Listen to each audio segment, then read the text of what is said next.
Chapter 28, Curdie's Guide. Just as the consolation of this resolve dawned upon his mind, and he was turning away for the cellar to follow the goblins into their hole, something touched his hand.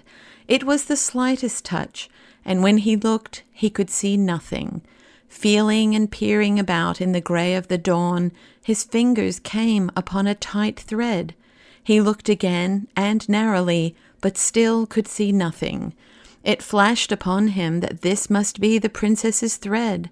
Without saying a word, for he knew no one would believe him any more than he had believed the princess, he followed the thread with his finger, contrived to give Looty the slip, and was soon out of the house and on the mountainside, surprised that, if the thread were indeed the grandmother's messenger, it should have led the princess, as he supposed it must, into the mountain, where she would be certain to meet the goblins, rushing back enraged from their defeat. But he hurried on in the hope of overtaking her first. When he arrived, however, at the place where the path turned off for the mine, he found that the thread did not turn with it, but went straight up the mountain. Could it be that the thread was leading him home to his mother's cottage? Could the princess be there? He bounded up the mountain like one of its own goats, and before the sun was up, the thread had brought him indeed to his mother's door. There it vanished from his fingers, and he could not find it, search as he might. The door was on the latch, and he entered. There sat his mother by the fire, and in her arms lay the princess, fast asleep. "Hush, Curdie," said his mother. "Do not wake her. I'm so glad you're come. I thought the cobs must have got you again." With a heart full of delight, Curdie sat down at a corner of the hearth, on a stool opposite his mother's chair, and gazed at the princess, who slept as peacefully as if she had been in her own bed. All at once she opened her eyes and fixed them on him. "Oh, Curdie, you're come," she said quietly. "I thought you would." Curdie rose and stood before her with downcast eyes. "Irene," he said, "I am very sorry I did not believe you." "Oh, never mind, Curdie," answered the princess. "You couldn't, you know. You do believe me now, don't you?" "I can't help it now. I ought to have helped it before." "Why can't you help it now?" "Because, just as I was going into the mountain to look for you, I got hold of your thread, and it brought me here." "Then you've come from my house, have you?" "Yes, I have." "I didn't know you were there." "I've been there 2 or 3 days, I believe." "And I never knew it? Then perhaps you can tell me why my grandmother has brought me here. I can't think. Something woke me. I didn't know what, but I was frightened, and I felt for the thread, and there it was. I was more frightened still when it brought me out on the mountain, for I thought it was going to take me into it again, and I like the outside of it best. I supposed you were in trouble again, and I had to get you out. But it brought me here instead, and oh, Curdie, your mother has been so kind to me, just like my own grandmother." Here Curdie's mother gave the princess a hug, and the princess turned and gave her a sweet smile and held up her mouth to kiss her. "Then you didn't see the cobs?" asked Curdie. "No, I haven't been into the mountain, I told you, Curdie."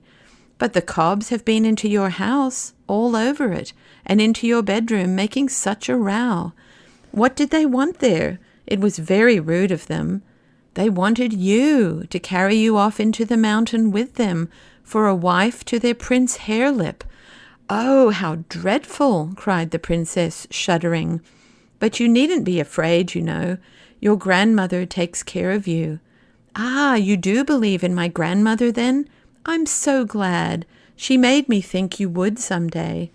All at once Curdie remembered his dream and was silent, thinking. "But how did you come to be in my house, and me not know it?" asked the princess. Then Curdie had to explain everything, how he had watched for her sake, how he had been wounded and shut up by the soldiers, how he heard the noises and could not rise, and how the beautiful old lady had come to him, and all that followed. "Poor Curdie, to lie there hurt and ill, and me never to know it," exclaimed the princess, stroking his rough hand. "I would have come and nursed you if they had told me." "I didn't see you were lame," said his mother. "Am I, mother? Oh, yes, I suppose I ought to be. I declare I've never thought of it since I got up to go down amongst the cobs." "Let me see the wound," said his mother. He pulled down his stocking, when behold, except a great scar, his leg was perfectly sound. Curdie and his mother gazed in each other's eyes, full of wonder, but Irene called out, "I thought so, Curdie. I was sure it wasn't a dream. I was sure my grandmother had been to see you. Don't you smell the roses? It was my grandmother healed your leg and sent you to help me." "No, Princess Irene," said Curdie. "I wasn't good enough to be allowed to help you. I didn't believe you. Your grandmother took care of you without me. She sent you to help my people anyhow. I wish my king papa would come. I do want so to tell him how good you have been." "But," said the mother, "we are forgetting how frightened your people must be.